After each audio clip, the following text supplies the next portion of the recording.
السلام عليكم ورحمة الله وبركاته. أبطال سنة رابعة الجامدين، يلا بينا يا بطل ويا بطلة نعمل مراجعة على الوحدة الأولى والجرامر اللي جالنا فيها. أول حاجة سؤال تصحيح الخطأ، بيقول لي مثلا she eat fresh vegetables every day. هي بتاكل خضار طازة كل يوم. هي مفرد، قلنا المفرد بيحب الاس والجمع بياخد مصدر، يبقى هتبقى she eats. The students الطلاب always يعني دايما goes to school early يعني بيروحوا المدرسة مبكرا. students دي جمع ولا مفرد؟ لا جمع يا مستر، والجمع بياخد مصدر، هتبقى go. I takes a shower in the evening. أنا باخد دش في المساء. طيب I من شلة الجمع والجمع بياخد مصدر، هتبقى take، هنكتب take. أميرة sleep for 9 hours every night. يعني أميرة بتنام لمدة 9 ساعات كل ليلة. طيب أميرة دي إيه؟ مفرد ولا جمع؟ لا مفرد يا مستر، والمفرد بيحب الإس، هتبقى sleeps.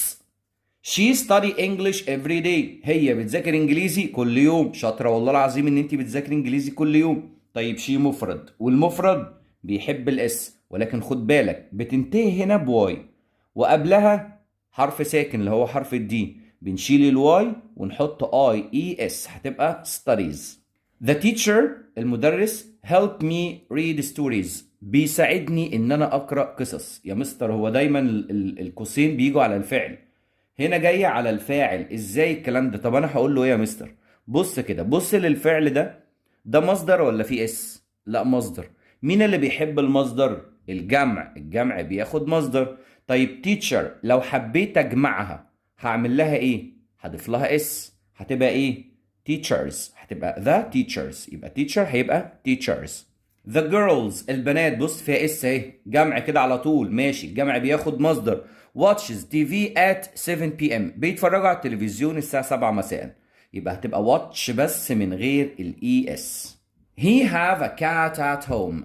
هو عنده قطة في البيت، ماشي، هي مفرد والمفرد بيحب الاس. طيب have لو حبيت اضيف لها اس هتبقى haves؟ لا طبعا، هتبقى has.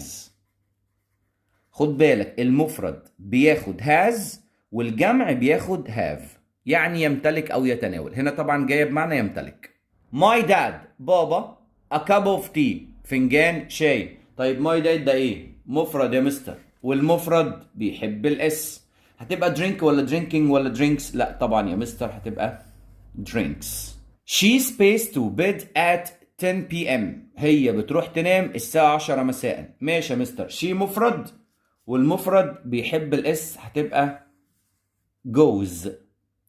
I space up early every day. أنا بصحى بدري كل يوم. I من شلة الجمع والجمع بياخد مصدر، اوعى تنسى يا بطل، هتبقى I wake.